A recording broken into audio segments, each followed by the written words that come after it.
This is a spoiler alert. This is a spoiler alert. Seriously, guys, if you haven't seen Infinity War, don't listen to this podcast, okay? Just trust me. Don't listen to it. Go see Infinity War, and then listen to it later. All right, on for the show.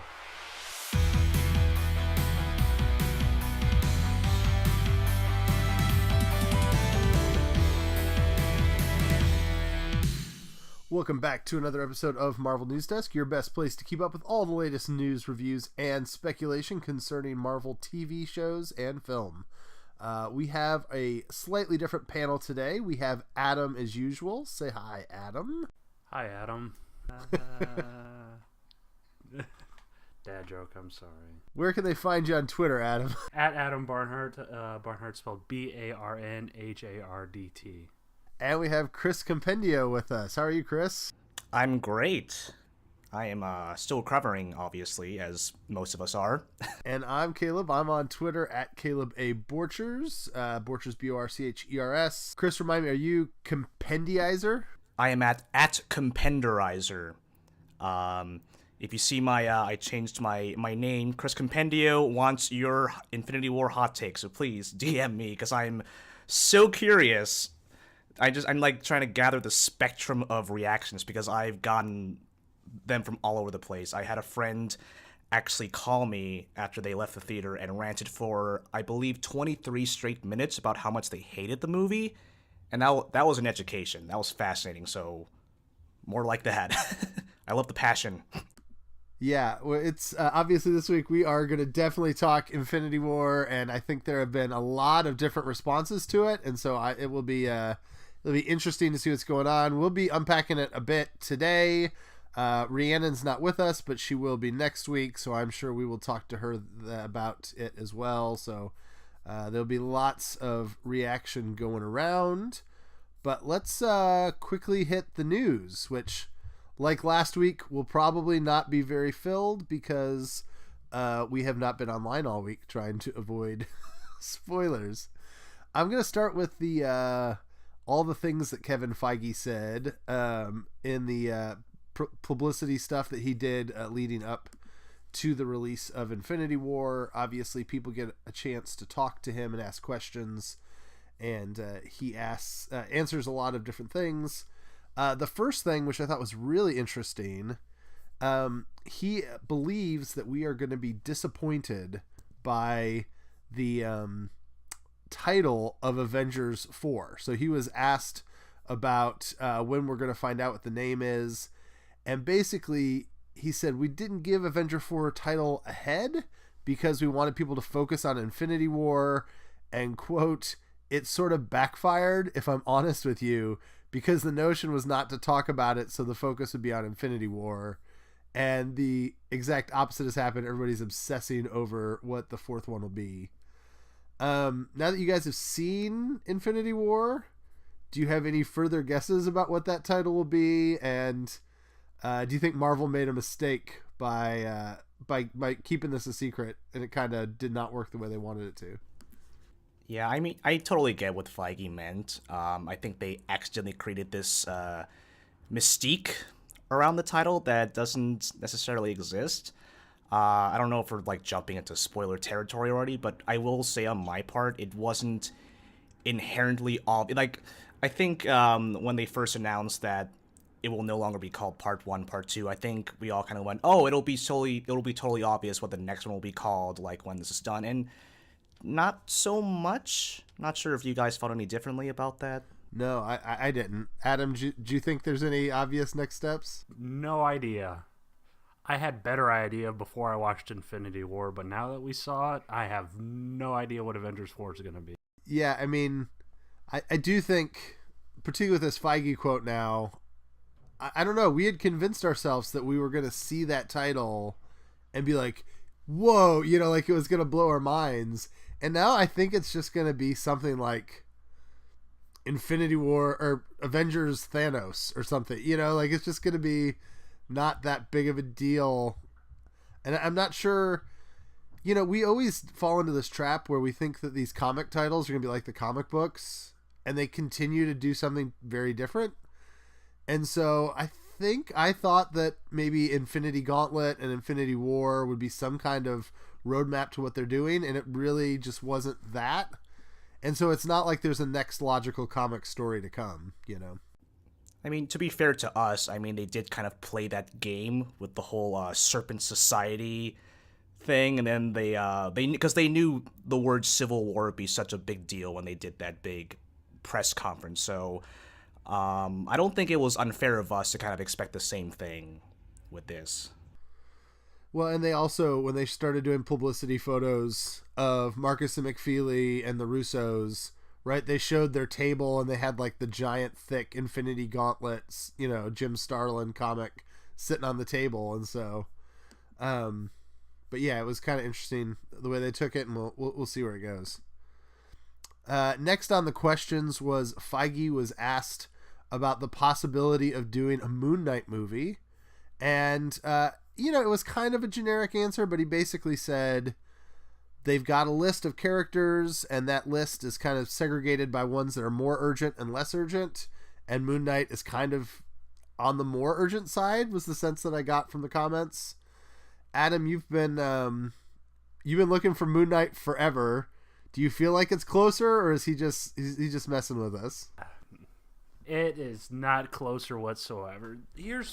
We need to talk about this reporting stuff. All right, we saw, I'm not sure if it was Moon Knight or what it was, but with all these press tours, I mean, there were a handful of characters Feige said the same stuff about. Moon Knight, I think Man-Thing and Blade were other ones. And then even Eternals, they were all kind of lumped in the same group. He essentially said, yeah, those are cool characters that we would like to do something with someday. And then someone reported that like Moon Knight was in development. So I mean, what's in development exactly? I mean, to me, you know, they're actually doing it. They're not. I mean, Feige says all these characters are interesting. We're not going to get all of those movies in the next 2 years. You know, I mean, I don't know. Do I want to see a Moon Knight movie? Yeah, I think so. I think it'd be, I don't want to say better than a Netflix show. I mean, the budget would be huge, and they could actually do Moon Knight's spaceship type deal and things like that. But I do think Moon Knight is more of a Netflix character, especially if you're considering like the insanity and dark and grounded grittiness of him. But yeah, I would pay bunches of money to see a Moon Knight movie. Yeah, I can't really speak much to Moon Knight itself, since that's kind of out of my realm of knowledge. I will say I keep hearing it. I hear all the discourse always kind of circling around, oh, it should be a Netflix show instead. But I think this kind of goes to show how much I actually appreciate that, you know, Marvel Studios kind of keeps these things close to the chest, because when you look at, say, the DC Warner Brothers side, you have everyone always making offhand comments like Dwayne Johnson's like, oh yeah, we're making a Black Adam movie, and you hear stories from the trades about like 5 different Joker movies coming out, which I don't think any of them will ever come out. So the fact that, you know, Marvel's always kind of tight-lipped, I think just kind of managing our expectations a little better. So yeah, I think it's just another example that, for the most part, these guys know what they're doing. Yeah, definitely. I think that's true, and I've complained often that the DC stuff, you know, like, I don't know, they did like an investors call where they were like, oh, here's this slate of movies that never happened, you know, and so I don't think you want to get people overexcited. And I think you're right, Adam, that there is a lot of characters. Like, the next thing on my list is Nova. He was asked if Nova's coming in, and he said if we had a big board with a bunch of characters that have more immediate potential, Nova is on that board because of the connection to the Guardians universe, because there are more than one example to pull from in the comics. And you're right, he was in the earliest drafts of the Guardians movie. That bit I hadn't heard before. I didn't know that like he was in the early drafts of Guardians, which suggests to me Gunn took him out of Guardians, which to me is not an argument that he's coming anytime soon, because I think Gunn kind of has control over the cosmic stuff. Wasn't Warlock in a draft too? I think Adam Warlock was. I mean, Gunn loves that 2008 run, and that's essentially the movie team plus Mantis plus Nova and Warlock. I think Vance Astro.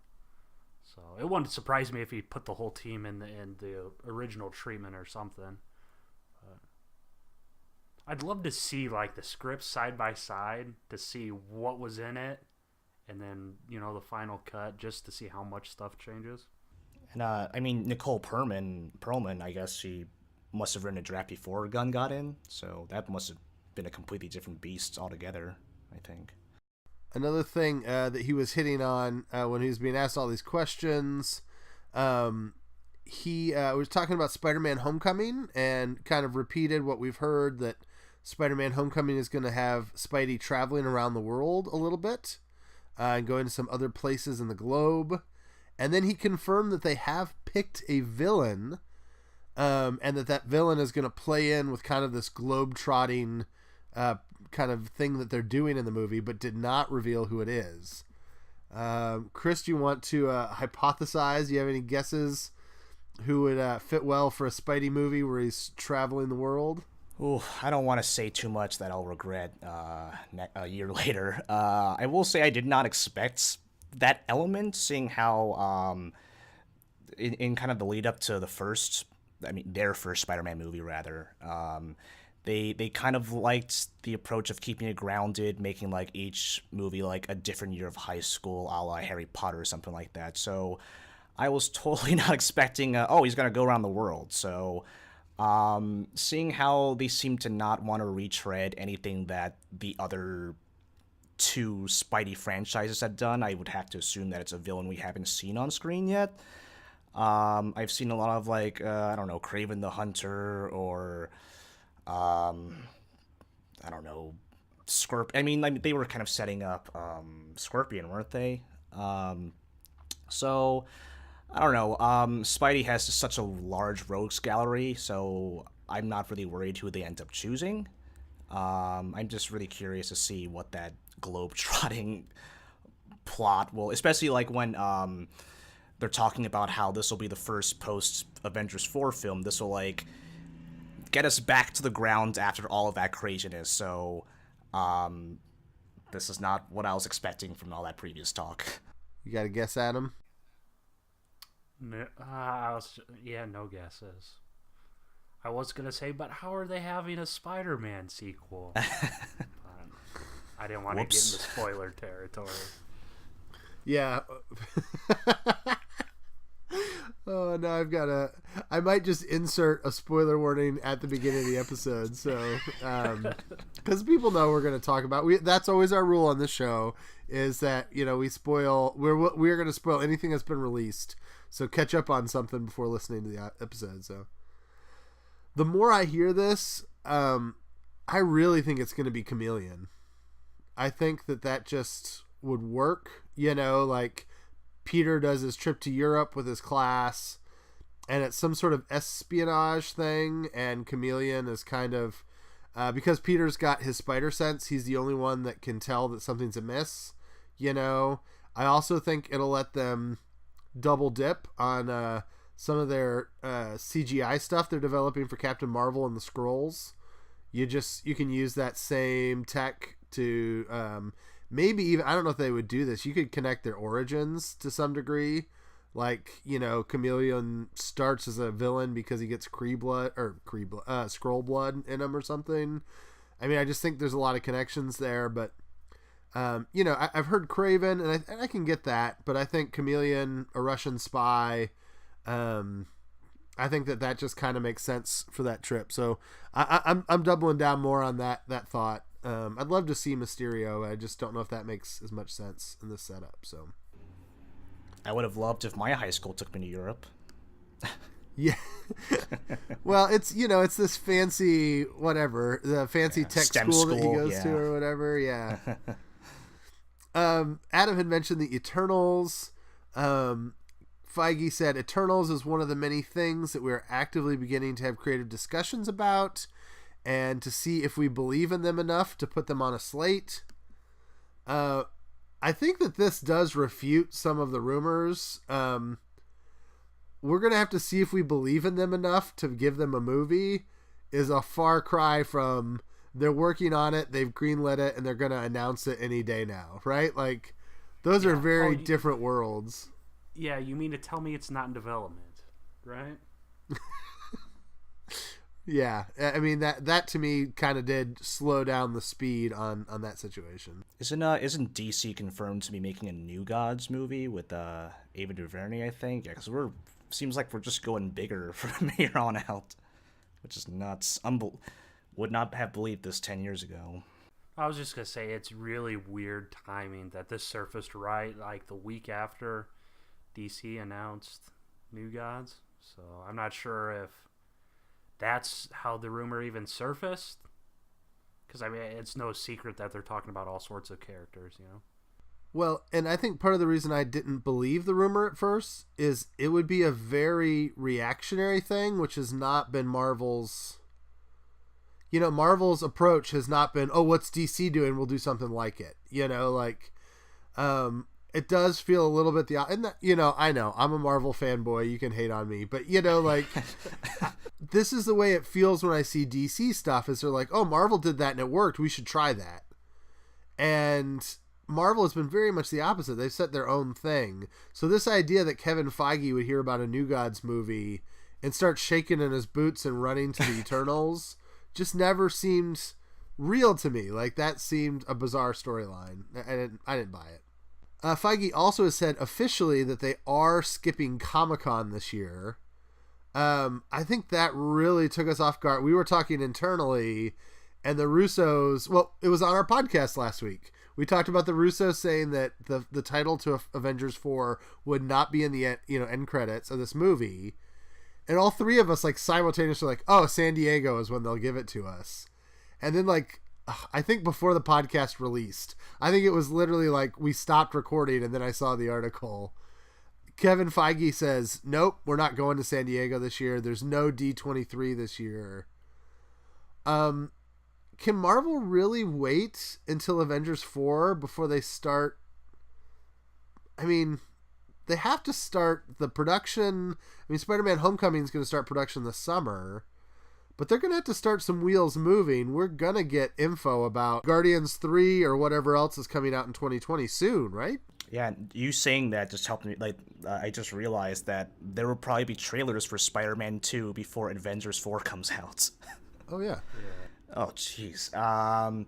So, I don't know. I mean, I guess it, I mean, wasn't their last, like, I always call it, like, the Apple-esque press conference that they did when he's on stage. I think that was very shortly before Age of Ultron was in theaters, because I remember they showed, like, a preview clip of the farm. So I don't know. They had to do it earlier because they had to. I mean, when did the first trailer for Infinity War come out? That was that, like, October, November, I think. Yeah, it was November. I think it was November 28th or something like that. I can't remember totally, but yeah, somewhere in that realm. Yeah, I mean, I get why they didn't put it in the end credits, because that would have, like, gone out to the public at the premiere. So, I don't know. I would be very surprised if they waited until, like, calendar 2019 to like do a second one of those things.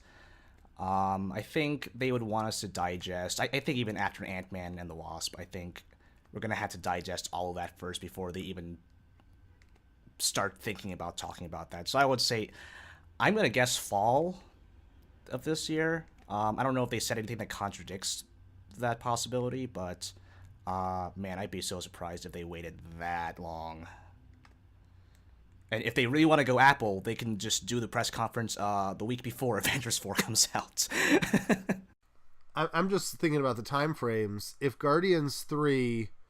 All right, there's a lot of assumptions here, but if Guardians 3 is the May 2020 movie, which I think we all pretty much expect to be the case, and if it has a similar production schedule to Guardians 2, Gunn is going to be going to Atlanta in January or February, and they're going to start filming the movie in March.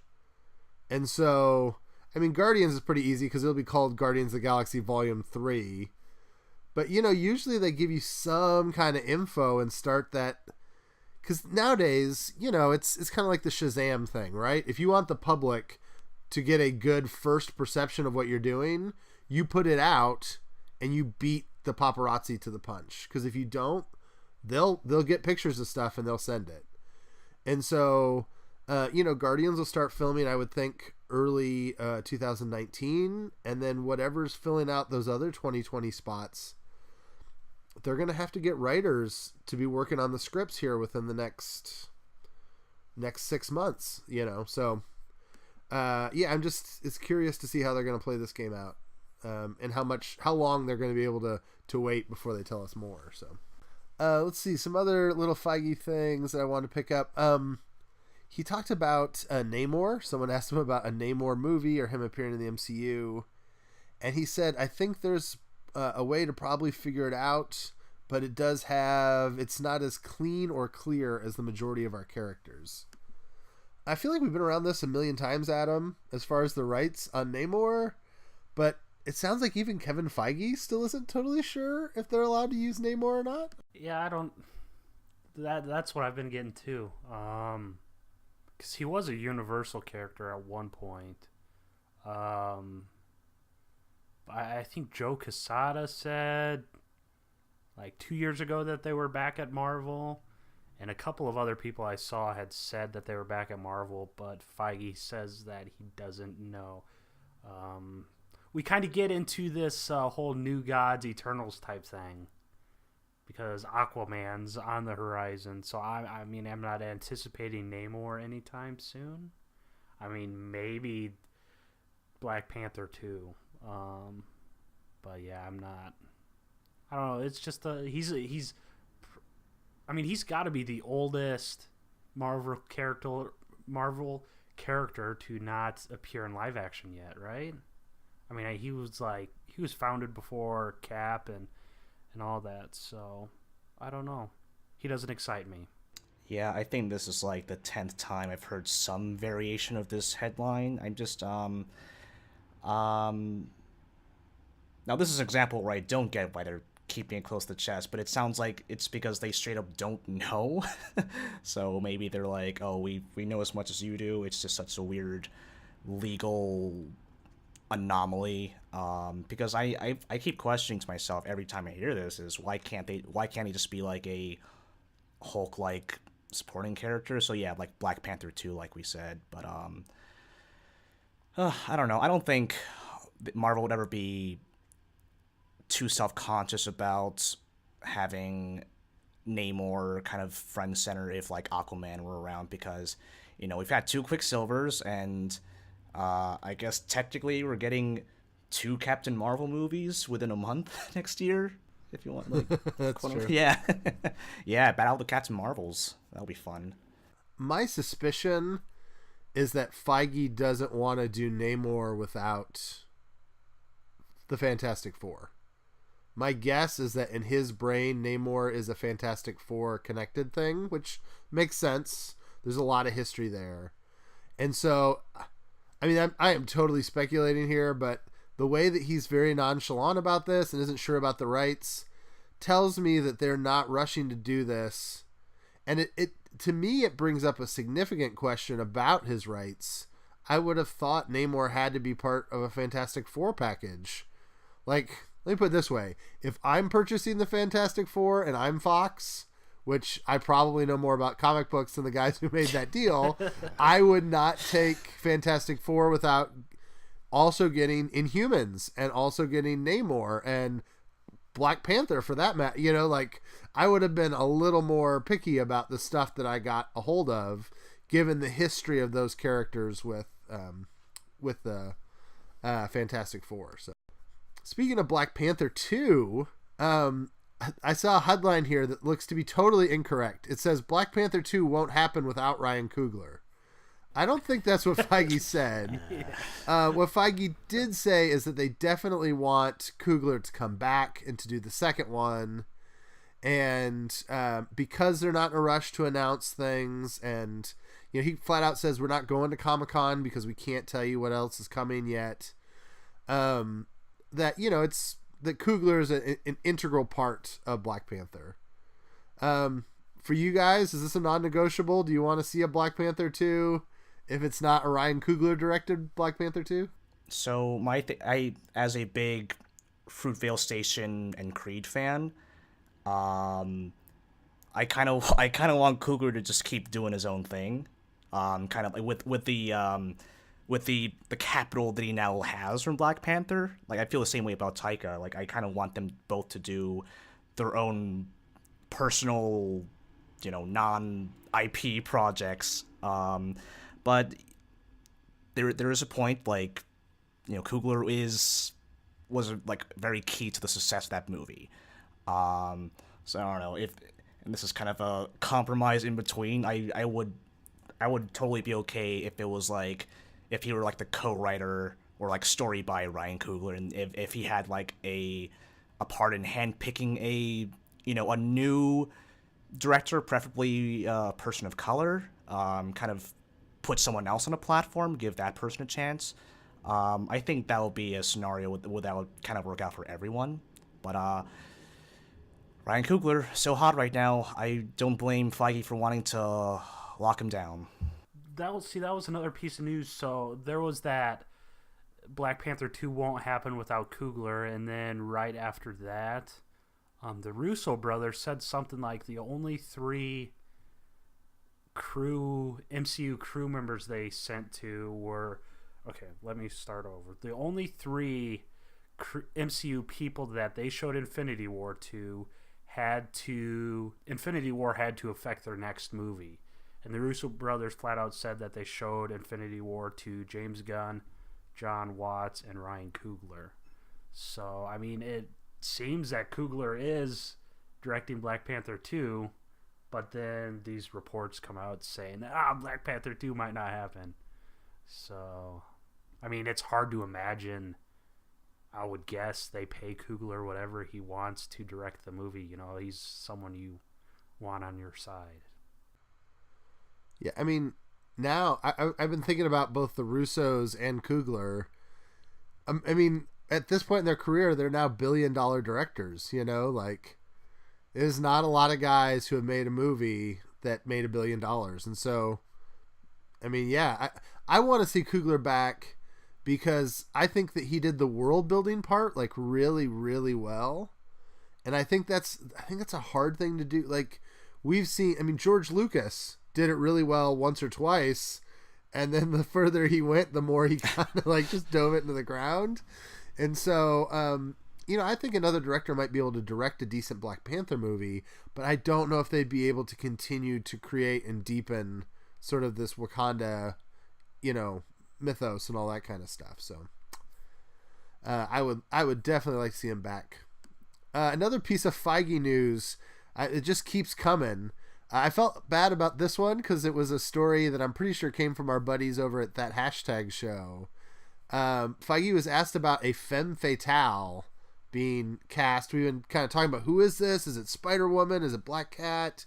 For the new Homecoming sequel. And basically, the quote was, "No, that was a misleading minor casting search. None of those rumors are true at all." And so all of these grand conspiracies we had about Black Cat being introduced in Homecoming the sequel so that Silver and Black could, then bring her into that movie, which, by the way, after that was been delayed, I know they said it was just delayed for script reasons. Have you heard a thing about Silver and Black in 6 months now? I mean, nope. It's just kind of interesting to me. I feel like Feige was blowing some stuff up there, so... Any thoughts on this this Black Cat Femme Fatale denial stuff? I mean, the rumor was based on something that was found, right? I mean, they put out casting calls all the time, and they're keeping details under lockdown. So obviously, it's not exactly what you would see on the final page or on screen. I mean, I think I saw a story yesterday about Damon Lindelof's Watchmen, and the casting call was just like they were all for characters who you did not expect in a Watchmen TV show. So Lindelof being like the lost guy and like keeping things in the mystery box. So maybe like finding someone with those qualities that it might say in that casting call, but not necessarily, oh, this is who the character is. I think kind of makes sense, especially when you're as secretive as Marvel Studios. Well, the other thing I thought was really interesting, the exact language there was he said that was a minor casting call. I'm almost wondering if there's just like, I don't know, a scene where Peter is at like a party and there's some girl who comes up to him and kind of like, like uses some pickup lines on him and makes him really uncomfortable, and then he bolts from the party and that's it. Like it's like a comedic beat that they need an actress to do 3 lines of, and all of a sudden that became Black Cat's in Spider-Man Homecoming too, like that's what it struck me as. The Feige was like, all the stammering from him almost seemed to be like, I mean, that's true, but that's not, like, yes, we did a casting call like that, but that is not for what that was for, like that was just, it was real off. All right. I'm going to hit up just a couple of other quick things. Oh, geez, I forgot about this altogether. We have gotten the first images of Samuel L. Jackson from Captain Marvel, and he's got hair, and he's looking like he packed some weight. I mean, I'm not the guy to say this, but he's not looking quite as trim as he did last time I saw him. So, of course, there wasn't a whole lot to him the last time I saw him, but he was kind of. What would you think of these set photos, Adam? It's Sammy J, man. Both eyes, a gun holster. He's looking like a no leather in sight. I wonder if we get to see him pick up the leather jacket or what. But yeah, those are my thoughts. Really, it's pretty exciting to see. I keep seeing these set photos. I'm like, man, we're really getting a lot of set photos of them running around on the street. So then I got to thinking, well, is this just going to be like a street level thing? And then I'm like, well, duh, they're not going to have paparazzi in the set and things like that with green screens. But yeah, it's man, Captain Marvel's coming out in February or March. I mean, it's here before we know it. We're going to see what? I mean, August, September, we'll get a trailer? Yeah, I would. Well, I mean, it all depends. So the best analog as far as release date was last year's Black Panther, and they pushed out a trailer for the NBA Finals in June. Now, I think that was a unique marketing opportunity for a unique audience. So they might not do it as that fast, but it's possible that we could get one with Ant-Man and the Wasp, a Captain Marvel teaser with that movie. I think that's real possible. I was amazed that they were able to use time travel and bring back Sam Jackson from the 90s. That's my way of saying that Sam Jackson has aged very well. For some reason, the 2 things I was thinking about more than Sam Jackson himself from those photos was number 1, what will Coulson look like? Because I can't really I don't think I've seen him from anything in the 90s. Not to mention, like, if assuming, I don't know, 90s Fury doesn't look very director-ish, so I'm kind of wondering what Coulson's role would be. Number 2, just kind of like reading through all the comments of like, oh, there's the green suit again. Like, how long is she gonna be in that one? So, to me, Sam Jackson still looking good in 2018 was not news to me. It was everything else around that. That does bring up a good point. So, Carol Danvers has the Kree suit, the teal and green Kree suit on when she's seen here with Samuel L. Jackson's Nick Fury. But that would be kind of later on in the movie, right? You would think. I mean, she's not meeting Fury before she gets the Kree suit. Well, she might, but I mean, what I'm trying to say is, are we getting her traditional suit at all, or is it just you think it's just going to be the teal and blue one for the most part of the movie? We're gonna get the original. We're gonna get the main suit, and I'll tell you why.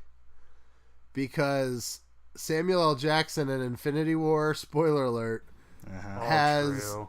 a intergalactic Good point, beeper yeah. with a blue and red suit on it. So And there was concept art of the red and blue, right? Yeah. I loved how that art on the beeper looked like a Christmas sweater, or it was like really. It looked like Groot's video game. Eh. Right. I think it'd be more high tech than Groot's video. yeah, game. we're what William Hurt is sending like full like Star Wars style, like holograms that like you can interact with, and Fury's walking around with like something that's got like a graphing calculator's imagery on it. I did not understand that at all. I mean, I assume that'll be a moment in the actual Captain Marvel movie. I would hope so, or at least implied that there is something like that. Like, hey, in case you beat me in case of apocalyptic event. I guess to be fair, they must have made it in the 90s though, right? Yeah. They made that beeper back then, so. I was with a bunch of people watching Infinity War, and they're a little bit on the younger side. They did not know what a pager was. I had to explain them in the car what the concept of a pager was. I do think that scene floated over some casual fans' heads. Yeah. Absolutely. Because as soon as the movie ended, there was a guy in our theater that like came out from the movie theater. It was like, there's a post-credit scene, stay for the whole movie or something. And everybody was being a smart aleck, like, go, thanks, pal, we didn't know that was a Marvel movie. But so then we waited for it, and it happened, and I thought I heard a couple of people like, I waited for that? Like, what was that? I don't understand. What's the point? So, all right, I don't want to miss some of this stuff, so let me do one more news thing.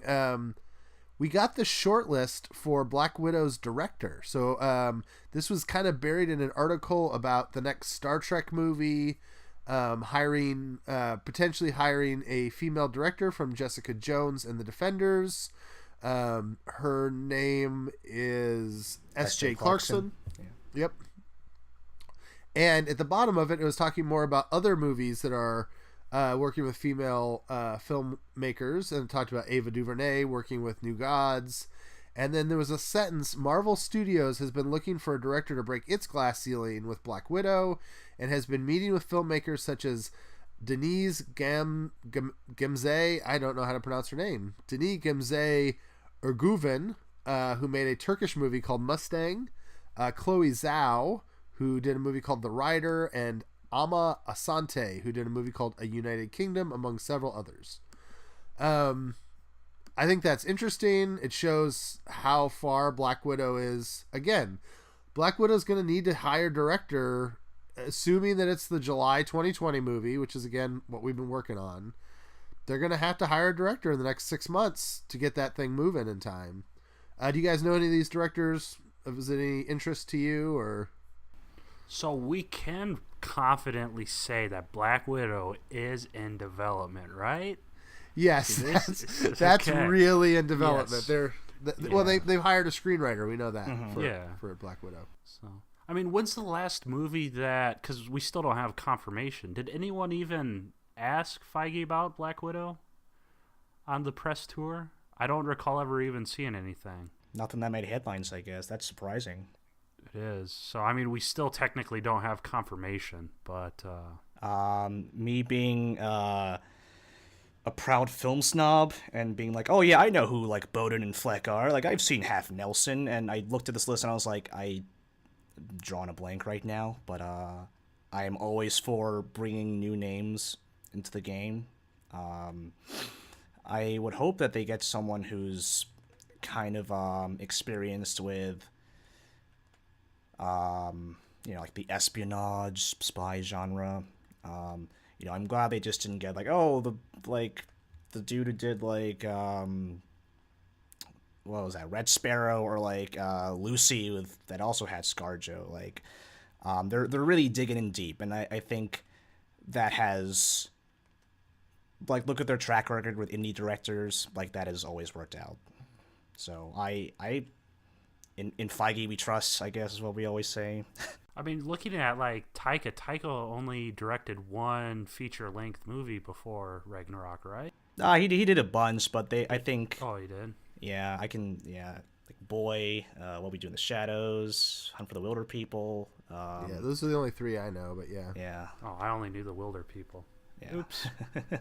What we do in the shadows is like how I got people to watch this movie, because everyone, like people who are in love with that movie and couldn't give less of a crap about the MCU, like that's how I drew them in. So it's always nice like getting that overlap, I think. Yeah, Feige. I watched an interview where Feige said, "Boy is the reason they hired him." And then Hunt for the Wilder People came out while they were in development on Thor Ragnarok.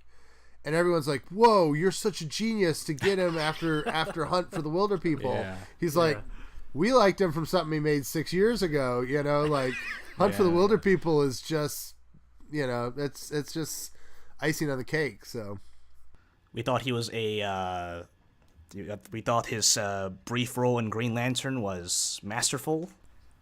We had to get this guy. I think he also, I forget if he directed any Flight of the Conchords, but I think he was involved in that show on HBO a little bit. So, whether it was writing or whatever, because he's buddies with those guys. So, yeah. All right, we're not going to talk about these 2 other news pieces I thought I'd mention real quick. Marcus and McFeely have shared, they're the writers of Infinity War, that they want to bring Machine Man to the MCU. I didn't know that was a character, so okay, that's interesting. Also, at CinemaCon, Fox did some presentations of the movies that are coming up, and it appears that X-Men Dark Phoenix is just going to be entitled Dark Phoenix. I guess at this point we're just saving the X-Men brand. I mean, are we just convinced that this is going to be so terrible we might as well not associate the name with the brand anymore? Probably. I don't know. I'm going to hate that movie, so let's just get it over with. I mean, ugh. All right. This is, there's so much stuff to talk about this week. Let's try to do this fast. Just 2 or 3 minutes at most from each of you on the Venom trailer. I don't have 2 minutes on the Venom trailer. It was all right. I mean, I liked it better than the teaser. I'll admit that, but I think Venom looks weird. They should have let Tom Hardy keep his accent. I do not like his American accent. It sounds really off. I couldn't tell what accent that was. Like, I think I have a pretty good ear for regional accents in this country, and I was like, dude, what are you even saying? I know people are they're having a hissy fit over Jenny Slate's pronunciation of symbiotes. Yeah. But other than that, I was like, yeah, that was an acceptable trailer. Like the CGI for Venom looks okay. I don't know why he looks Spider-Man-ish when I don't know if Spider-Man's here. But yeah, I mean, I will watch it out of obligation. I think that's just, I'm going to do the same thing with Dark Phoenix probably. Expectations are really non-existent, but like, sure, trailer, well done. I liked the things shooting out of Tom Hardy. That looks okay. See, that's interesting. That's the part I actually hated. Oh yeah. I'm still, I don't know, maybe I seem to be crazy. Everybody else seemed to be okay with it. I did not like the special effects. Like, I never like when they do a Fantastic Four movie. I don't feel like Mr. Fantastic ever looks right either. Just, I guess some of it is, I think of Venom, I think of like I think of physicality, I think of the webs, I think of like kind of tendril-y stuff, but like, I don't know, using the symbiote to punch people in the face is just not something that I think of. And this whole like, I don't know, maybe it was because I knew that they had to rush the trailer out because it got leaked that didn't help me. But I just didn't, I don't know, I didn't love the special effects. And yeah, Tom Hardy sounded like he was doing a Forrest Gump impersonation to me. It seemed like he was purposefully speaking like kind of slow, like, particularly for a reporter who's supposed to be like really sharp. It did not sound right to me. Yeah. I don't know. I saw the trailer and I was like, this looks terrible. So I did not. I hadn't heard a single person on Earth call it symbiote. I've lived my whole life thinking it was symbiote. But Caleb says that it's pronounced both ways. I've heard it both ways. That's all I'm saying. I couldn't care less, honestly. I thought there are more things to complain in that trailer over that one like syllable, I think. I don't know. I was watching the trailer in front of Infinity War, and first of all, I was trying to figure out who, like, I don't know if the voice in Tom Hardy's head, if that is like Tom Hardy's voice manipulated, or if it was someone else they got who I might be in the cast list. I don't know. Like, I was like, is that? Because I always think of Tony Todd as like the guy you always want to get for like a deeper voice or something like that. I was like, is that him? But I couldn't tell. Second thing is, after he said "We are Venom" at the very end, I was sitting in the theater and I just go bum ba-dum bum bum bum bum, and everyone in my row started cracking up. And I was like, okay, shut up, the movie's gonna start. So. It was really weird. At my screening, we had the old trailer. You know, like, I thought the new Venom trailer would be in front of it, and they showed us the old one, the MRI machine trailer. And I was like, this is a monumentally wasted opportunity. So, yeah, the other thing that is really annoying to me now, I think, Adam, we had some hope. I don't know if we talked about this on the podcast, that maybe Spider-Man would get some goop on his foot and then return to Earth in Infinity War, so that there'd be like a Spider-Man connection. And again, for those who've seen Infinity War, Spider-Man is not bringing any symbiote home, at least not before November. He's not. So that was the only thing I actually got spoiled with on Infinity War was I saw some like Venom trailer breakdown videos. And I was like, oh, I'll watch those. Those won't ruin Infinity War.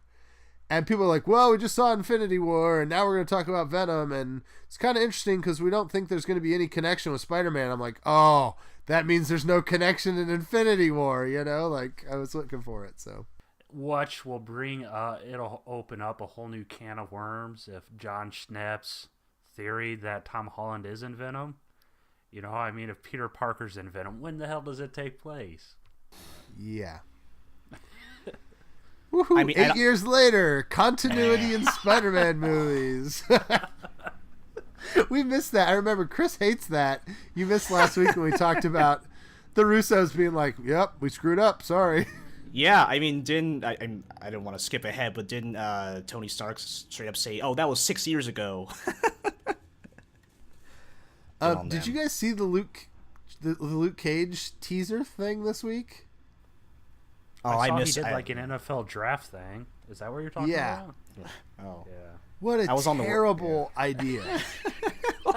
Wait, no, explain this to me. I was on the road with no signal. I did not see this. I don't know what's happening. So Netflix put out like a little thing with the NFL draft, and it was like Luke Cage like doing like NFL combine like workouts, and they had Jameel Hill and Michael Smith from the Sports Center's The Six, which doesn't exist anymore. I'm sure it did when they filmed it. Like doing like color commentary on like, oh, look at him push that tire around. And my whole thing was, the problem with Luke Cage season 1 is it started as a cool crime drama with, you know, politicians and organized crooks and, you know, gun deals and all that kind of stuff. And it ended on like, you know, shellfish DNA, he's alive, Frankenstein, like Diamondback comic-y, weird, cartoony garbage, right? And so you're going to come back into the show, and the way you're going to like promote it is by Luke Cage throwing around tires on a football field, like being like, to me it just said, we didn't learn our lesson, we're still going to do weird corny garbage on the show. And I just thought it was very tone deaf and dumb, and I don't know why they did it. So. Are you telling me that Netflix and NFL is not the most ambitious crossover event in history? Oh. I think they were probably trying to get in on the Black Panther marketing magic, but it worked zero because I didn't see a single person talk about it on Facebook. Mm-hmm. Well, also they dropped it a day before Infinity War. The draft, like, yeah. Hello. I was wondering if the NFL. This is a side note. I wonder if the NFL hated that Infinity War moved up. Do you think it killed the ratings for the draft? I don't know. The ratings for NFL's been bad, so I couldn't imagine it. I don't know. All right. We usually do TV. This episode's going to be so long. All right. We usually do TV reviews. We'll be real fast. Did you see Legion, and did you like it or not? Nope. Didn't see it? I did see it. I liked it. Did you say... It was different. I liked it. Did you not see it, Adam? I didn't. Okay. Don't worry about it. I can probably guess what happened. Yeah, I could probably guess what happened. No, you may not this time. Go ahead. Let's give it a go. What happened this time? No, I was just being a smartass, man. I don't know. He probably some weird mind acid trip type stuff, and then a dance off, and then maybe some more plugging of audio jacks and holes, probably. That's bold prediction. So it was weird. It was a bottle episode. It was all about I don't even remember her name. The girl. Sid. What's that? Sid. Yeah, Sydney. It was all about how Sydney grew up. It was like Sydney as a kid, Sydney as a teenager. There is a scene origin story that is totally horrifying. Like if it really happened to you in real life, it would be the worst thing ever. Oh, but yeah. I'll let you be horrified later, Adam. But yeah, it's okay. I didn't love it. And the thing was, like, they meant to like give like meaning to who Sydney is. And I was like, this is just, they're trying too hard. I don't know. I was not a big fan. So it was different, but it wasn't, the plot went absolutely nowhere. Like it was totally a character development kind of thing to me. I mean, speaking as one of the bigger Legion fans out there, I've never thought the plot of the show ever went anywhere. So I enjoyed it as someone who I felt that I did not know enough about Sid in the first place. So I didn't really mind this detour. I mean, it's Legion. This show takes many detours. Fun fact: the actress for Sid went to my college the same time I was there. So. Well, I never met her personally. I know people who do know her. So it was nice seeing her kind of get the spotlight there, I think. All right. There we go. We handled Legion very quickly. Agents of S.H.I.E.L.D.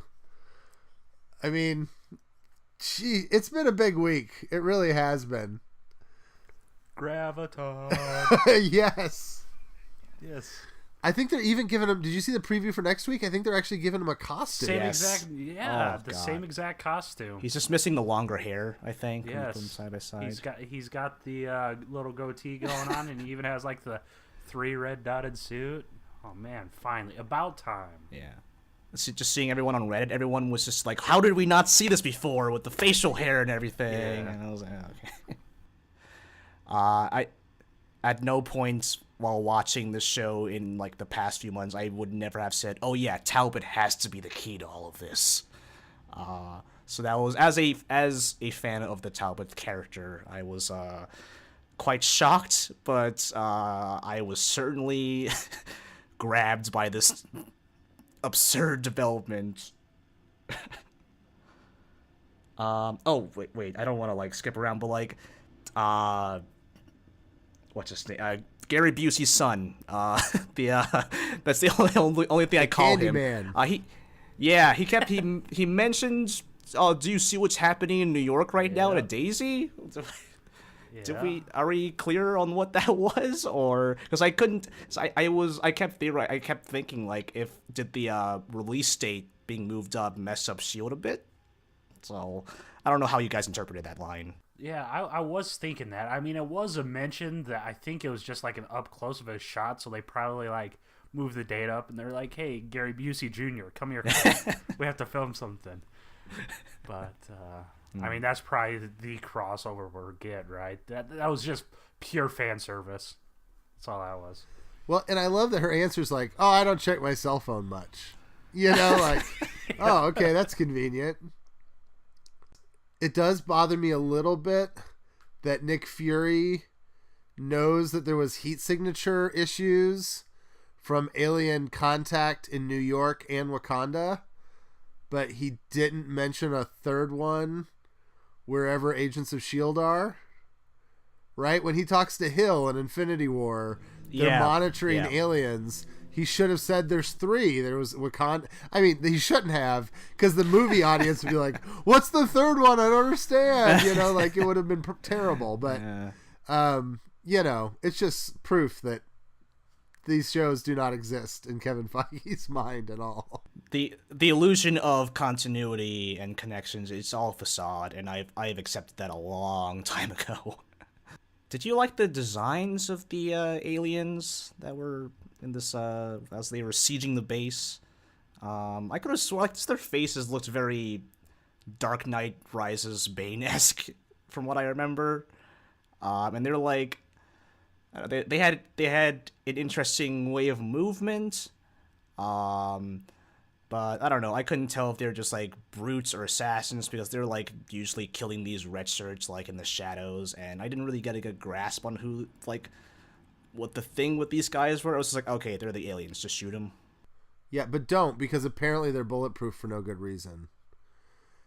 It didn't make any sense. They're like, oh, they don't really die when you shoot them. I'm like, what are they made out of? You know, like, they should still be organic. Like, get the fire extinguisher. That'll get them. Like, well, that little beat and there. The Kree, like, take bullets, right? Like, earlier in the season, we established you can shoot a Kree to death. But apparently these guys you can't. Like, it just seemed to be very Deus Ex Machina kind of storytelling, you know? Like, just do whatever works for the moment. Do you remember the name of the species? Because I don't recall. They called them Marauders, right? Marauders, yeah. Okay. He said something. I don't know who the Federation guy is, but he called them the blank Marauders. He said something before Marauders, but I do not recall. Yeah, I guess the fact that it's not ringing a bell, I don't think it's that important in the larger lore, I guess. I was wondering for a second, doesn't Wolverine deal with Marauders? Isn't that like who's the tank guy that's got tank for legs and a human body? Yeah, like and Lady Deathstroke. The weird thing to me was when they started talking about them having spikes or like fingers that were like razors. I was thinking it sounds like Lady Deathstrike, and she hung out with a group that I thought were the Marauders. So I was thinking that we had a weird X-Men crossover all of a sudden. It seemed. Do you guys like where it seems like they're taking us? Or, I mean, because we talked about how last season kind of finished a second story arc, and this is the final one. Do you like where it's going? I think this episode was a lot better. It's been the past couple of weeks. I mean, we didn't see Talbot go crazy, really. It seemed like it cured his craziness almost. Ruby got 8% of it, and she went crazy, you know, and then he gets 100% of the juice, you know? I don't know. I mean, he was already crazy before this. Not only the head injury, but the brainwashing, so in a way, either he was already too used to it, or it was just kind of like canceled out. But either of those explanations, I guess, okay with. He seems very lucid in that preview for the next episode. Oh, absolutely, yeah. So, does he still have his Hydra programming? You think so? If someone tells him to comply, is Graviton gonna be a Hydra agent now, or what? Yeah, I assume that'll be like the first thing they try, since Hale is there. But I don't think that'll work out. Yeah, I'm really hoping this connects with the beginning of the season and Cassius, and like there was kind of this thing where it looked like they were going to show us a version of the events and how it went down, and then we were going to like see it from a different perspective, and it was going to twist everything around. Like, it looked like the season was pretty intricately put together, and now there's a spaceship with a different set of aliens with different powers that are not connected, and I'm a little concerned the season's going to feel disjointed at the end. Like, it was very much a TV written like, and then. Yeah. I think I'm expecting it to eventually get back on that loop that those, what was that episode called? The Last Day? When the one with old Robin, and you kind of flash back to like before that. So I'm wondering if it's going to link back to that eventually. Because everything did seem a little contrived. I was like, oh, okay, now they're okay with Fitz and Simmons and kind of Yo-Yo right now. Just kind of like Daisy and Fitz were standing in the same room, and there was no ugliness there, which I was very surprised about. And as interesting of a concept as Talbot being Graviton is, the solution, just like the moment of him going into the machine and just become that felt very easy to me, but I don't know, I guess I'll forgive it if this all works out by the end. But yeah, I was like, this is a very late stage game changer, which is, S.H.I.E.L.D. being the crazy show that it is, that's on brand. So yeah, I think they'll stick the landing. The fact that there were so many callbacks to this episode, there was Centipede and Jiang, after getting Ian Quinn back for a hot second a couple episodes ago. It sounds like I think of the last season of Lost, which brought so many things back to signify we're wrapping up, so let's use all the tools we got. Which makes me almost want this to be canceled. I just feel like they're writing it. Recently I went back and watched Community, and that show suffered from, they sort of brought it to a close, and then they got another season, and they had to reopen, and then they had to sort of bring it to a close, and then they got another season. And so the show is being artificially closed up and reopened all the time, sort of thematically or whatever. And I'm kind of feeling with S.H.I.E.L.D., particularly with these plot elements, yeah, let's bring it all out, let's bring it all full circle, and then let's be done. Because I almost feel like they're going to have to start all over from scratch if they got renewed at this point, Yeah, I don't want to talk too much about Community, but I will say I thought the last final episode was really the best way to wrap it up. I think a more accurate comparison would be Futurama, because they kept making multiple season finales, not thinking if they'll ever get renewed. So I don't know. I guess that all depends on what happens with Avengers 4, because if there were to be another season, that's where it would be interesting if S.H.I.E.L.D. wrapped up the same time that current MCU would wrap up. That being said, without jumping into the Infinity War discussion yet, I don't know when Avengers 4 takes place. I seriously doubt it'll take a full year after Infinity War. So if that were to take place right after Infinity War, that would probably mess up a S.H.I.E.L.D. season 6 chronologically. And I totally see why Marcus McFeely said, we don't envy the TV showrunners for having to deal with this. All right. Speaking of Infinity War, we should probably talk about it before we end the podcast. So, I don't even know where to start. So, I mean, it's here. We've seen it. All right, let's Wait, what are we talking about? No. Let's talk about our death pool real quick. I think Rhiannon and I tied with 3. I think you got 2, Adam. I think you got 2. No, I counted up. I think I got 1. I can't even remember. You who got it was. Scarlet Witch and Drax. You had Drax. Yeah, so I had a different Deadpool going on with my own crew, with the rules being a little different. So it was actually who do you think the first person to die will be? And no one guessed Heimdall. So I was one of 3 people who said Loki. So I got a Venmo for $15 yesterday, Nice. and got a nice lunch out of that. So thanks, Loki. Rest in paradise. Yeah. So, I mean, yeah, let's talk about the deaths. Let's just start at the depressing part. At the end, Thanos succeeds. He does the snap, kills 50% of the universe. And I I think the thing that was really weird, and I'm interested in your guys' take, we all assumed they would kill the OG guys and we'd be left with the new characters to take on the mantle, and they did the exact opposite. I mean, nobody picked in our pool. We didn't even bother with Spider-Man or with Black Panther. Black Panther. They're not killing those yeah. guys.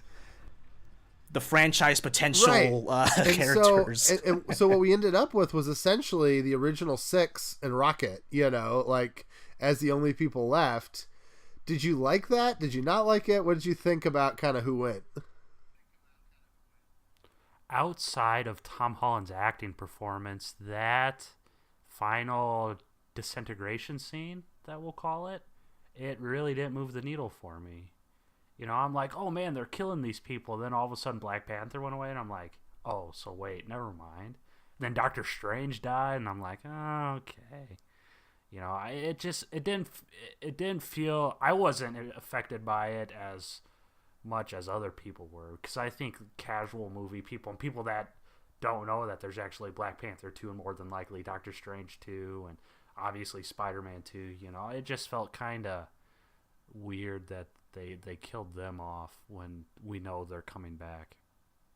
Whereas, I mean, if they would have killed Cap or Iron Man, one would have thought, well, that makes sense. That's sad because he won't come back. But I mean, I think it does. It does set up. Everyone's saying, oh, that means the OG Avengers will have to kind of save the day, probably at the cost of most, all of their lives. And I think, like, in my head, that makes for a better, this is the end of the current MCU story. With the actual disintegration scene at the end, it felt more like a, in the moment, like, shock value, but, like, still effective way. So, like, just think about all the people who got into Black Panther. Like, this was a cultural phenomenon. And then to see him, like, reach out for Okoye, and we're all like, oh no, Okoye is gonna die, we love her. And then, oh no, it's even worse, T'Challa Scott. I don't wanna call out Izzy too much, the newly minted contributor to the site, but she was sitting on my left, and Tom Holland actually, like, broke her. And the funny thing with Izzy is, like, I saw her reach into her bag for, like, for tissues. It's like, okay, she was ready for this. But I think it was Bucky who was the first one to go in that whole sequence, and, like, I'm a huge Bucky fan, so I was like, wait, no, this isn't actually happening. So even, like, an hour later, I'll be like, oh no, they'll be back because they have to be back for money reasons. In the moment, it definitely got me, and I think, I don't think it's that good a criticism to say, oh, it wasn't, to kind of simply say, oh, that doesn't matter because they'll be back anyway. I mean, we don't know what's going to happen in Avengers 4. I mean, like, probably will be back, but they know that there have to be stakes, like Marvel Studios. They know that someone's got to go, and in retrospect, I think getting rid of Tony and Steve and, like, everyone in what feels like the penultimate chapter, I don't think that'll make that much sense. So I see what they're doing now, but I am my parents are watching this movie tonight. My dad hates TV shows and movies where the bad guy wins. He hates Game of Thrones for that reason. I am expecting a very angry text message from him tonight. No, I mean, I was amazed in our theater. So, I mean, I can see where you're talking, Adam. I didn't feel super emotionally invested in those deaths because I know that they're probably going to come back. I think that if they make it still have a cost, I think they did this great with Coulson. When they brought Coulson back, it wasn't at zero cost. Like, it changed him and he still suffered from it. So I think that you want to bring these guys back and let them feel it somehow. Kind of like in the comics when they did House of M and they had this other life and they got their original life back, but they still remember. Or in S.H.I.E.L.D. where they went to the framework and they remember the framework when they get back. I think they need to make these characters remember what it felt like to disintegrate and disappear. That being said, there were people in my theater who were flat out screaming at the scene, at the scene. Like when some of those people started to disappear, they were audible. No, you can't do that. Like, like there were people yelling in the movie theater. And when the final credits hit and it was that minimalist credits, there was no CGI, there was no animation. It was just white letters on a black screen. Like, there was this palpable sense in the theater, like, holy crap, what did they just do? I think that for the average person that watched that movie, it was very deeply affecting, and they don't know what to do with it. I'm suspicious it's going to hurt their box office. I think there's some people who are not going to rewatch this because it was too traumatic, or they just don't want to, see it again because they're upset about it, Someone during the credits in my screening, instead of like yelling about the characters, when the credits started rolling, he stood up. He did this to the screen. He like put his arms out and he said, "They just got rid of billions of dollars." That was great.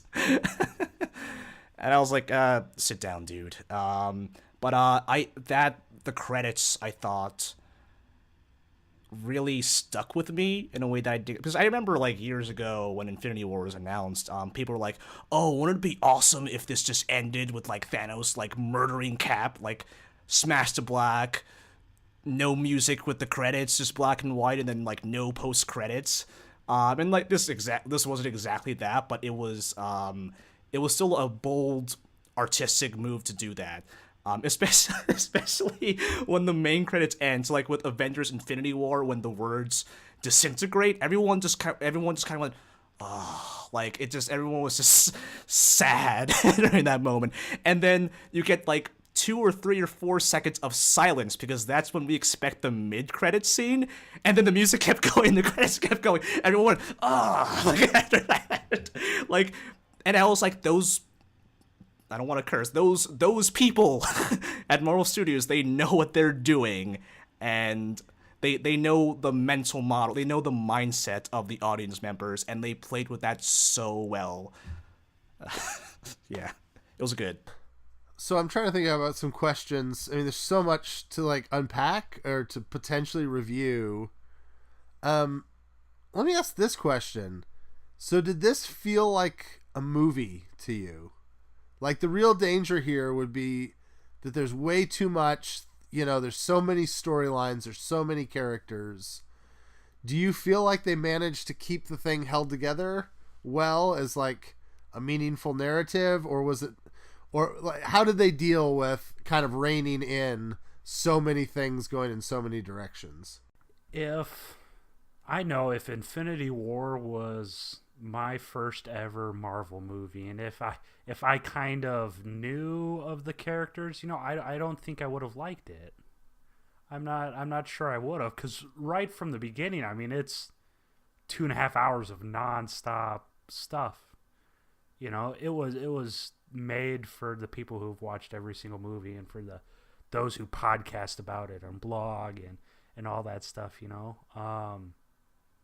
It's hard to, I mean, the characters were balanced. It was, every single time I'm like, oh man, it's been a while since we've seen Doctor Strange. I mean, we saw Doctor Strange that next scene. Oh man, we haven't seen Thor and his hammer and all that stuff. We get them. So it was balanced, but that was just a lot of stuff going on. At least for me, it's hard to imagine walking in Infinity War not knowing a single one of the characters. It's hard to believe they would have enjoyed it, Yeah, I just walked into the middle of Return of the King, and I didn't know who these people were, and what's going on. It's like, yeah. So, and I wrote about this in my review for the site. I mean, they kept citing Robert Altman's Nashville, which I admit I haven't seen. I don't really have 3 hours in my calendar for that. But my mind kept going to 2 other examples. I thought of Paul Thomas Anderson's Magnolia and Cloud Atlas, because those are like 3-hour long epics with like different storylines going on at the same time.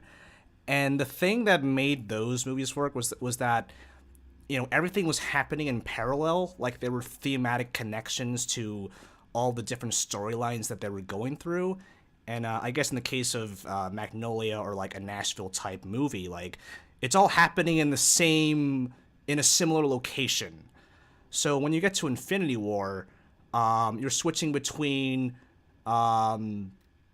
everyone's going on their own journey, and it's a challenge. Like, it's hard to do this movie, but it wasn't exactly as parallel as those other examples that I cited. So, I didn't feel that Thor going to make a new weapon with Peter Dinklage I didn't see it link with, the Earthbound stuff happening with Cap's team. So instead of what you were thinking, Adam, when you're like, oh, I haven't seen Doctor Strange in a while, oh, there he is, to me it was oh, Doctor Strange is here, I totally forgot about him. Because it felt like you're switching around, and I think it worked at first, because I think each sequence ended when they needed to. My problem was when all the different climaxes of Wakanda and Titan were kind of mashed together. So like when he throws a moon down, you want to see what happens right after that, and then we kind of come back to Wakanda, and I think that kind of messed up the rhythm for it. So I don't know if this was avoidable, because again, like this movie is a beast. Like, nothing has really been made like this. So I don't know if there is a better version of this movie that could have existed. Maybe it just comes with those flaws.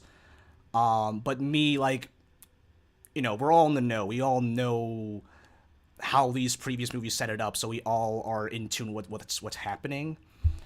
But yeah, it was. I really, the reason I'm asking people for their Infinity War hot takes is because I just want to know what people with different experiences think of this movie. Because I have some friends who have seen every single MCU film, but they're not as like into this as we are. My friend who ranted 23 minutes, like some of the movies, hates some of the movies, like is just going there as like, them being like a story writer, just going in with that perspective. So my friend's criticism was that, oh, it kind of was not in sync with how the Guardians or with how Thor developed in those previous movies. So not much from a fandom perspective, but from like a screenwriting perspective. I think because there's never been anything like this before, I'm so curious to see what the fallout will be in the coming weeks, because it's really movie, interesting man. to me, because I actually and that's my final. I loved it for the exact opposite. Like, I just totally have an opposite opinion of that friend. I thought the way the Russos picked up the storylines from other movies and continued them was incredible. I think the Hulk stuff about, if I become the Hulk again, I'll never stop. And then all of a sudden, then Hulk is gone and he won't come back. And Banner's like, I thought I was afraid that I would never come back. Like, I would never come back, but now you're never coming back. And what does that mean? Like, why is that working? And I thought, Rocket, the development of Rocket in Guardians 2, of pushing people away and always mistreating people. And then at the end of that movie, he gets to the point where he's like, it's okay to be vulnerable with somebody. And then he sees Thor there hurting, and he's like, oh, this is that moment where I've got to be the guy who takes somebody else's emotion on. I thought that was a perfect continuation of that storyline. I think that Quill's response to Gamora is deeply rooted in his mom and ego and everything that went on with that. And her response, Nebula's response to Thanos, and there's all these layers of his response to ego and how those things like put on top of each other. I thought that was really good. And I thought I thought even the Doctor Strange stuff, like this continuing, he went from being self-absorbed to being selfless, but he was still kind of alone. And then now in this movie, he's like, no, you don't understand. My mission is what matters. I will give up this stone. I will let you guys die long before I give this stone up. And then you see him sort of learn to trust the other. I just thought there was lots of great through lines from the other movies. And I thought that the Russos did an incredible job of sitting down with each of those directors. The Tony Peter relationship, I thought, just continued right on from where it was in Homecoming. And so I thought it was really interesting. You could tell that they sat down with the director, that they sat down with Taika, and they said, okay, what were you trying to do with Thor and Hulk so that we can continue it?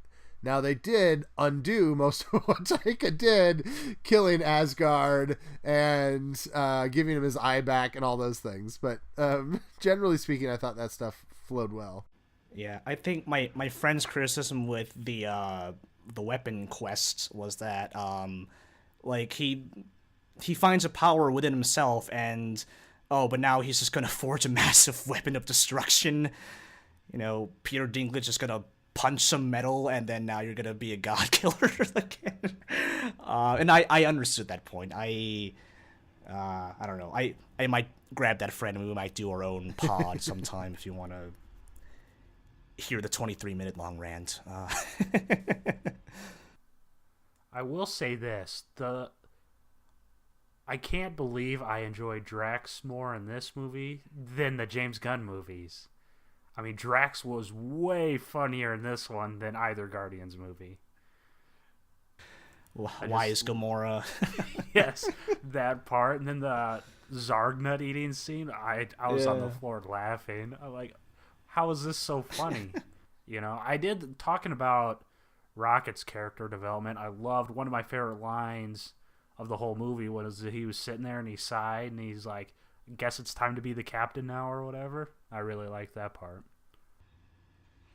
I thought Tony and Stephen Strange had a really, because I wasn't into, it was like, they're arguing because we need to have that kind of dynamic in the movie, but the look that they give each other at their very last scene, you know, when he's like, this is the end game, this was the only way, really carried a lot. It's hard for me to verbalize it, but it just felt very heavy, just the look that they give, because you know exactly what both of them are thinking without them saying anything, especially through their, you know, I guess brief journey together here. But it just goes to show how efficient, you know, the Russos and Marcus McFeely can be with storytelling with with a small amount of screen time. That being said, I didn't really extrapolate a lot of that from, say, like anything that Cap did, or like his whole crew of Cap, Falcon, Rhodey, and Natasha. And I was like, wait, these are the Cap people. Like, I would have thought they would have given them priority. But besides this kind of aside about, you know, Vision talking about sacrifice, which I assume will come into play in 4, and like definitely came into play, like that's how they linked that with Thanos thematically, and like Scarlet Witch's with Wanda's moment at the end. But I don't know, Steve just kind of looked at him and was like, yeah, whatever, man, we're still gonna save you. So I felt like it was balanced, but some people got the shaft. Yeah, I think the Russos tried to prep us for that, though.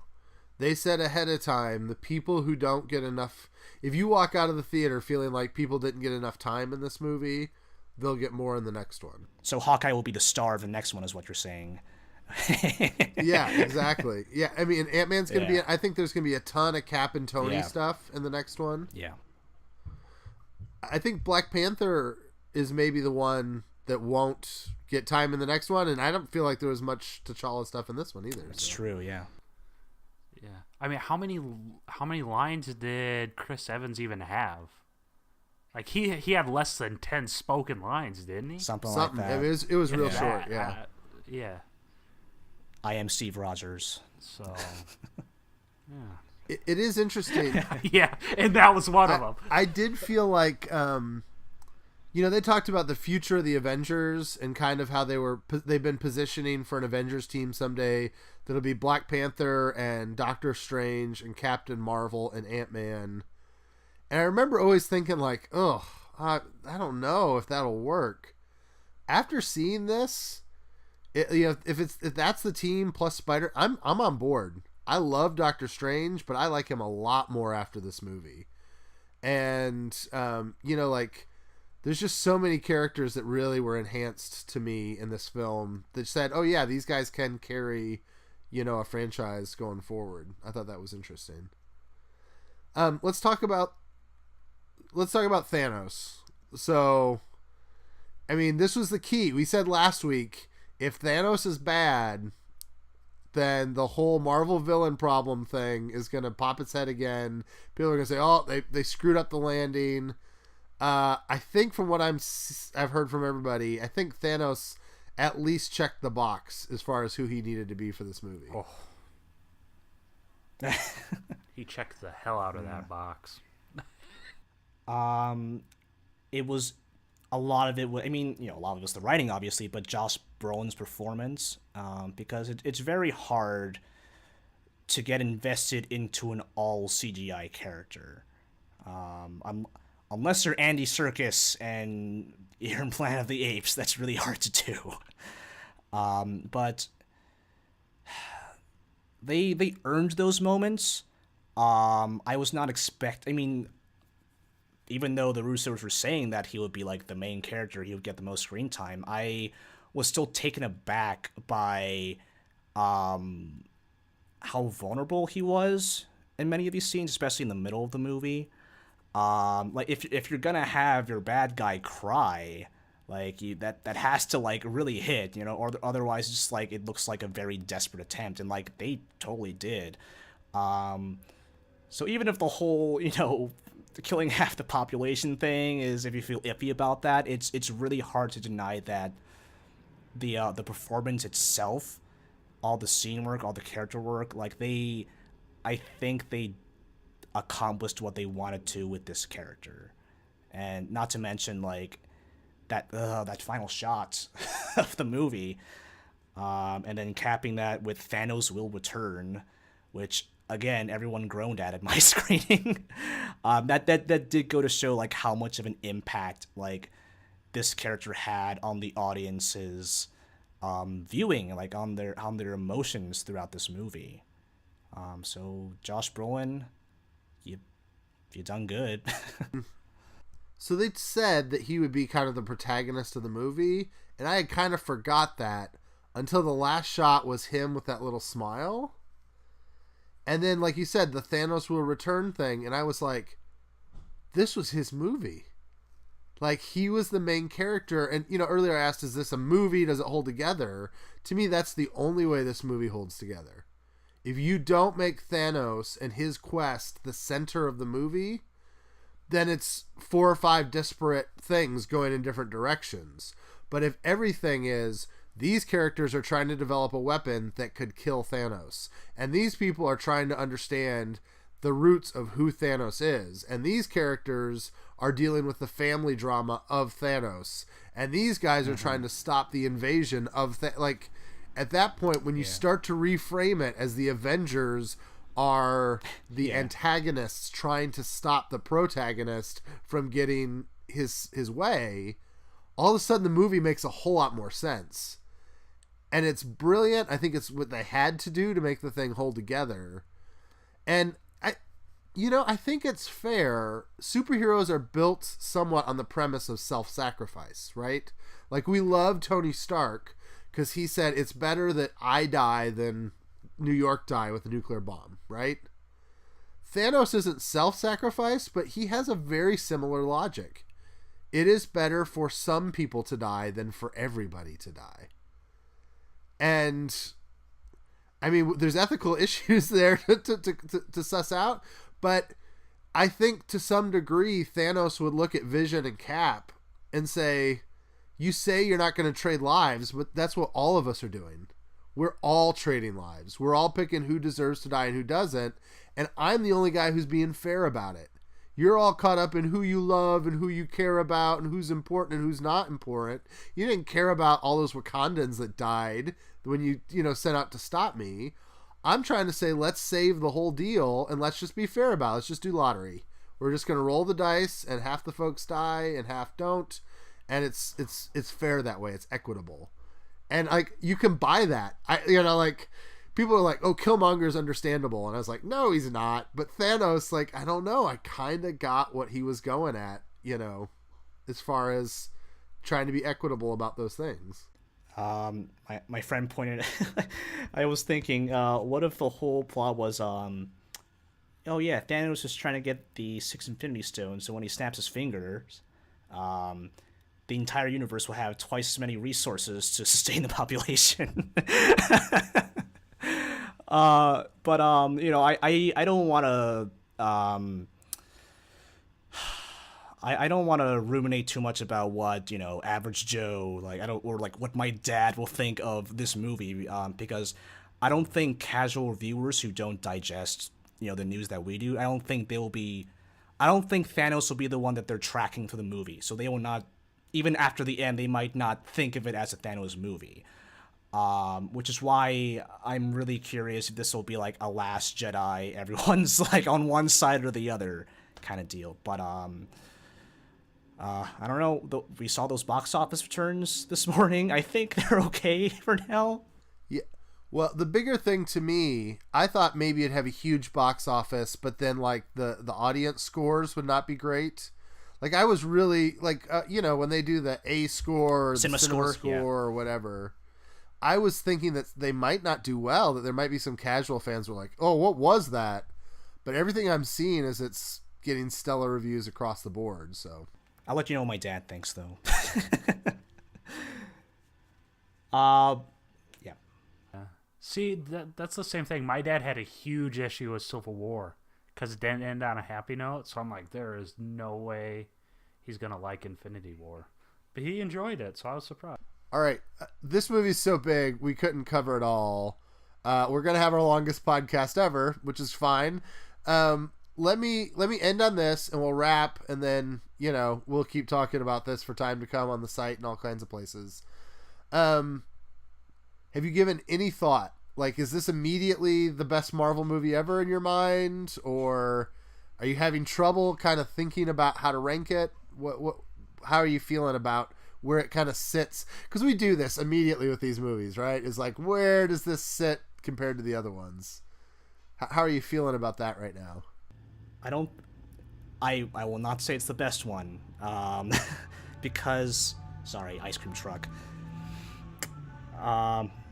Man, I want some ice cream now. Anyway, so I feel like I'm not buying the narrative that, oh, it was like a huge cliffhanger, this should have been called part 1, because like if you look at it as a Thanos movie, like he did the thing he needed to do by the beginning of the movie. Like that was a complete narrative.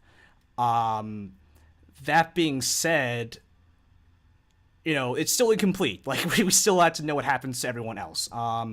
So I still have the Winter Soldier in my number one. I'm literally looking at my ranking right now, because that was just such like an airtight, near flawless movie in my opinion.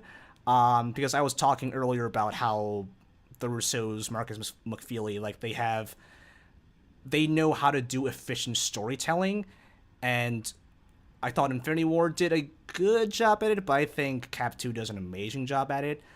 I will definitely put it above Whedon's Avengers films, because I think this filmmaking team, I think they get the other characters more than Whedon did in his movies, in my opinion. It's making its case for number one. I'll admit that. I always fall into the trap of the most recent one I watch. Ragnarok's the vet, but no, I think Infinity War seriously pushing it. By no means, Infinity War probably won't crack my top 10 most rewatchable movies. I don't think it'll probably have that rewatchable factor. I could watch Guardians 1 day after day probably, but it's just, I've seen it 3 times now, and maybe I just exhausted myself from it. But it's too much to process, day after day after day. As a movie, I mean, probably top 3 for sure. It is making my case. Its case for number 1. I'll have to look at my rankings. I don't even remember those anymore. It's up there with Winter Soldier and such. But for sure, it's the best Avengers film so far. Is watching Infinity War 3 times in a row, is that what James Cameron was talking about, Avengers fatigue? Maybe. Maybe. Yeah. So I've been thinking about this movie almost like a figure skating routine. Like I was watching the figure skating this winter, and like you can pick how difficult your routine is at the Olympics, and then they grade you based on a maximum amount of points based on your routine. So you can do a harder routine and do it okay and actually do better than someone who flawlessly does an easier routine, right? Like the different kinds of jumps are different amounts of points. And I feel like what's really hard with evaluating this movie is it tried to do so much more than other movies tried to do. And even if it didn't execute it, it should get some, like doing 80% of what this movie was trying to do should deserve as much credit as doing 100% of what Ant-Man was trying to do, right? Like there's just different, it's just a different level of difficulty. And I think about even Winter Soldier. I love Winter Soldier, but that was not half of ambitious as a movie as this is, right? And so I think it was executed better than this one was, but that's because it's easier to execute a movie like Winter Soldier than this. And so I'm having a hard time ranking it because I'm like, well, it's got a lot more flaws than something else, but that's because it opened itself up to so many potential flaws. And it's still, this is going to sound ridiculous. People will mock me, I'm sure. I really think the Russos deserve some serious award nomination consideration as directors. This is impossible to do. This is a movie with 35 main characters that still told a coherent, meaningful story with, talk about Ragnarok. It had more thematic development than Ragnarok did, which is always my, pickiness on that movie. Like, what they tried to do and what they have pulled off here, even if it's not perfect, it's so ambitious and it lands it so well given what they're trying that I think they deserve a ton of credit for what they've done. And it's the kind of thing I only saw it once, so I do want to see it again. Like, I'm just itching to be able to go back and pick it apart and try to see. I think it's probably very well, the architecture behind it, sort of thematically and plot wise, I think is very intricate. And I think there's things that we'll find years from now where like, oh, it really makes sense that, like this scene and this scene played off each other this way. I think we'll see that for a long time to come. I didn't see it in IMAX, so that is my reason for wanting to rewatch. Having recently obtained a copy of Civil War with the airport battle in IMAX ratio, and just seeing how good that looked, like, man, this movie must be a visual treat in like full real IMAX. Yeah, at this point, IMAX 3D is how I always do these movies first time up. So I'm pretty. That's how we saw it, and it was awesome. To all of our mailbag people, thank you very much for sending us stuff, but this podcast is way too long. So thanks for listening. We'll talk about your mail next week. We'll get Rhiannon's take. Next week will be Infinity War Review Part 2, because it does really feel like we barely scratched the surface in the 2 hours that we talked. So I think you should rename that to Untitled Podcast Episode. Yes. Yeah, Untitled take out the part. Untitled Marvel News Desk 4. Chris, let's go ahead and do this real quick. Sure. You have a new project that you've been working on with podcast that we're going to host somehow with Marvel News Desk, and we haven't figured out all the details because I'm behind. But share what you're doing and let our listeners know what kind of is going on with that. Yeah, absolutely. So I mentioned Izzy earlier in this episode. So she and I have been working on a project where basically each episode working title AP Marvel, because we are all academics. Kind of talking about other aspects of the MCU film, so specifically politics, character development, story development, kind of just taking a break from all the other podcasts, which kind of are dependent on the news cycle. So yeah, we actually already last Friday we recorded 2 episodes. The first one being about how the Winter Soldier kind of talks about surveillance and civil liberties and whatnot. You know, what political party would Steve Rogers be in, etc. Second one was about does MCU Hawkeye need fixing, quote unquote. So yeah, once we get the hosting stuff figured out, we're also trying to find someone to do a cool logo. I'm gonna ask a friend of mine to see if we can get like a cool music little jingle. But yeah, I think it'll be really cool if we had like a weekly, somewhere else in the schedule, like a weekly podcast, just kind of, talking about these MCU topics that might kind of get lost in the news cycle. Like I see some really good discussions on Reddit, but to kind of put that on a platform, I think it will be a really great idea. So we definitely want to get some guests in. I think we have some connections in the media journalism world. I think I have an email for this. I think it's chris@marvelnewsdesk.com, because I love getting topic suggestions. And if you're listening and you're a famous person who wants to talk about a certain thing, also hit me up. But yeah, AP Marvel is the working title for it. Release to be determined when we figure out things are in. So yeah, look forward to that. Awesome. All right. That will, I think, do it for this week. Thanks for listening to the podcast. You guys can interact with us lots of ways. Send us messages on Twitter via @MarvelNewsDesk. You can communicate with us on our SoundCloud or MarvelNewsDesk.com posts each week. If you want to support the show, give us $1 a month over at patreon.com/MarvelNewsDesk. That will get you access to a special MCU film ranking episode that we did that's available only to the Patreon supporters, as well as early access to many of our videos like the Road to Infinity War Supercut. You can like us on Facebook at facebook.com/MarvelNewsDesk, or subscribe to our YouTube channel. To do that, go to watch.marvelnewsdesk.com. If you want to help the show be more visible, give us a 5-star review on iTunes.